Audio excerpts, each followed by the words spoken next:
Oceans of Shelter, written by J.A. Waters, reading by Rachael Waters. Chapter 1, Beginnings. Nuette, my Nuette, you've shown you knew it.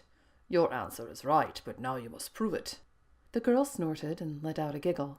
Her father's silly rhymes were always part annoying and part humorous. She usually found them more amusing when they included her name. "Aw, Dad!" Her voice was a whine.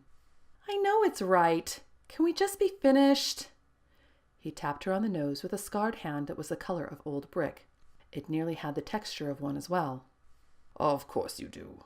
You've worked hard in arithmetic, and I know you understand, but you must still show your work. Smiling, his well-worn fingers set the slate back in his daughter's lap. Now, quick, show me the trick. She puffed out a cheek and stared at her problem. The small board had a gray cast from years of chalk scribblings. Her finger tapped the number she'd written as her answer. Alpha and 16 equal to 1024, so that's 65. The problem shows the solution. He winked. Prove it. Pursing her lips, she squinted at him with thin scrunched eyebrows and golden yellow eyes. They gleamed in the morning light as she tilted her head. "Do I really have to? It's so dumb that I gotta prove the obvious." Rumbling laughter made his chest shake. Oh, clever daughter, how I wish that were true. But not all see the world so clearly. He took her piece of chalk and started writing. Now, first we do what? Nuette rolled her eyes, but she went along with the lesson. Split the alpha on both sides. They continued and slowly balanced the equation until it was a matter of multiplication. So, you see, my sweetheart? Her lips pressed into a thin line and she narrowed her eyes. He tapped her nose again. She dropped back her head and raised her hands with a shake of the wrists. Yay!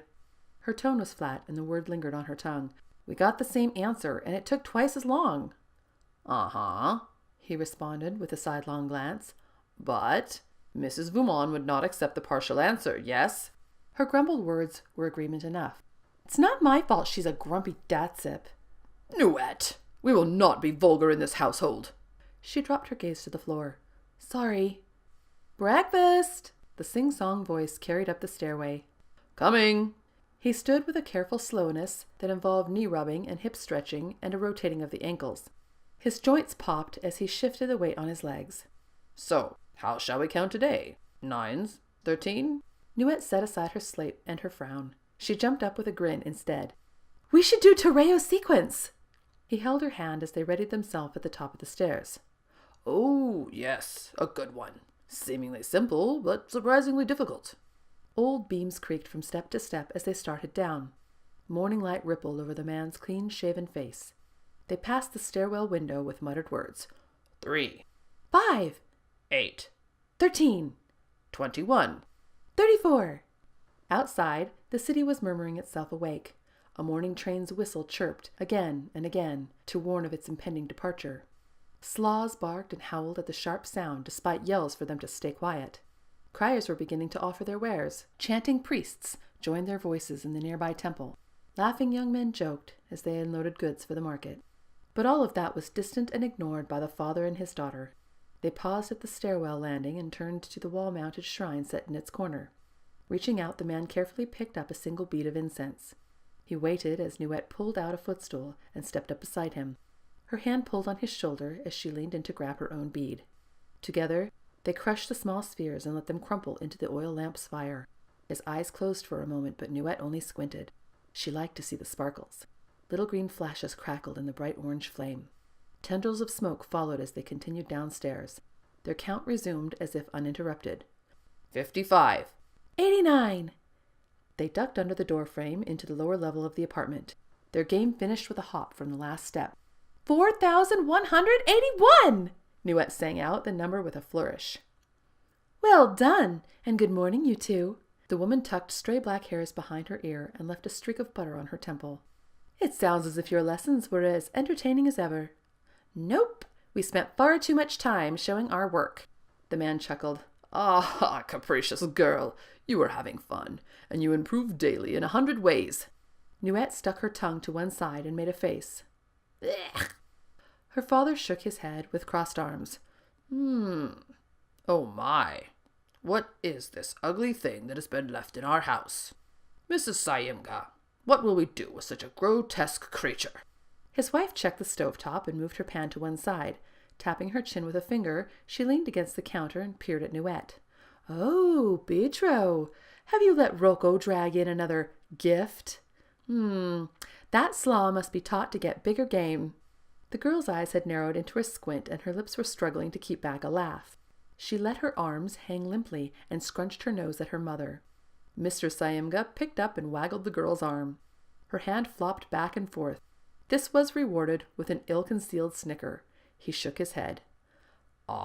If only we could train the creature better. There's not much to eat on such a small beast as this, yet still we must find a use. Perhaps we might pull out its bones to make new knives. Grand idea, Pela. Deutro snapped his fingers. That we will do. I shall yank out the ribs right this moment. He reached down and began tickling Nuette's sides. She squealed and wiggled and tried to shove away her father's hands. No, stop! Oh, it's alive. He hooked his hands under her armpits and lifted with a grunt. Well then, I suppose we must feed you. Spinning around on his heel, he plopped her down into her chair. Lucky thing we have an extra plate.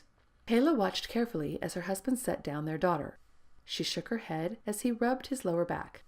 "Mr. Syimga, you must be careful. Our daughter has grown far too much for your tired arms. She is 13. Let her jump if she wants to fly." He kissed his wife on both cheeks. Mrs. Syimga, these tired arms are still quite strong. They have years yet of helping Nuette float. "Yeah, you know Dad's strong. He breaks clay pipes with his bare hands." And a silly thing that is to do. He cuts and bruises his hands instead of using the right tools. How is this not a foolish act? She turned to hide a furtive smile and used this moment to disable the stove's heating stone. It ceased its ruddy glow as her fingers touched the inlaid emblem of garnet. Deutro dropped back into a chair, and it gave a creaking complaint. But sometimes the tools do not fit. Plumbing is not often in a place of great space. Nuette laughed and earned a mussing of her silvery gray hair. "That's why he likes my hands to help." She wiggled her fingers. "They fit better in the small places." "Mr. Syimga, she is supposed to watch and to hand you supplies. Will you let a spider nibble at her fingers?" She untied her apron and set it on a glazed clay hook. Her arms were then carefully loaded with 3 plates of eggs and grilled flatbread. "Hire a new assistant already. Jodel has been gone for months." He waggled his finger at her. "Pela, our Nuette will be my new assistant. She is very clever and has caught on to the profession quite well." "And so she has with working clay." Pela set food on the table and leaned against the back of her chair. "I was hoping to gain her assistance with many orders this week. Not all I do is to make your new pipes, dearest sir." So you are correct.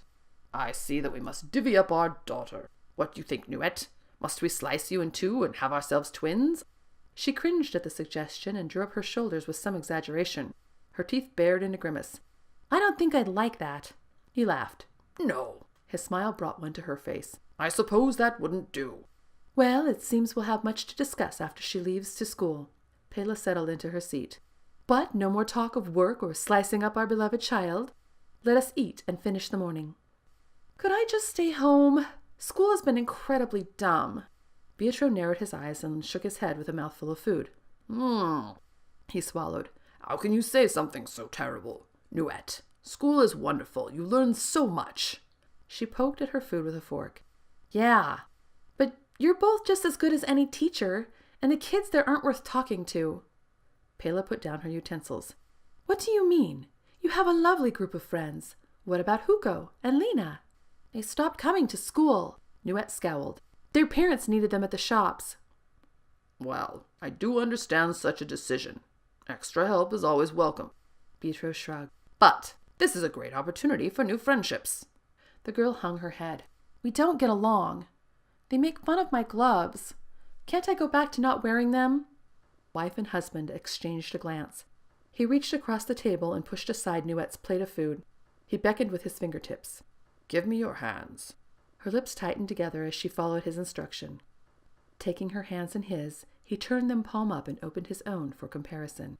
The scarring of his hand had grown soft and faint, but the branded eye was just as visible. Nuette's mark was still bright and pink. "Darling, these marks are important to bear with pride, with strength. They show our commitment to Kalshen. Then why do we always cover them? Even you and Mom dip your hands in wet clay. I've seen it. Pela sighed. Nuette, this world is ever-changing, and we must be cautious. To have the marks is necessary, but we cannot always expect acceptance. Deutro closed his daughter's hands into fists. And so sometimes we must put away that which makes us strong and most proud. But you still feel the scars, yes? She nodded slowly with eyes downcast. Yes. And covering them does not lessen what they mean. You still know they are there. He touched his chest. We still know. You cannot change your skin, Nuette, her mother smiled. But different situations alter how it must be covered. Otherwise, why do we put on clothes? The hints of a smile touched the girl's lips, and she looked askance at her parents. Well, I'm not going out naked, her father chortled. Exactly. He drew his hands away and picked up his fork. It waggled as he spoke. Sometimes we must put on armor against the world. Our clothing protects us, and your gloves protect you. Pela tapped the table. Now eat up.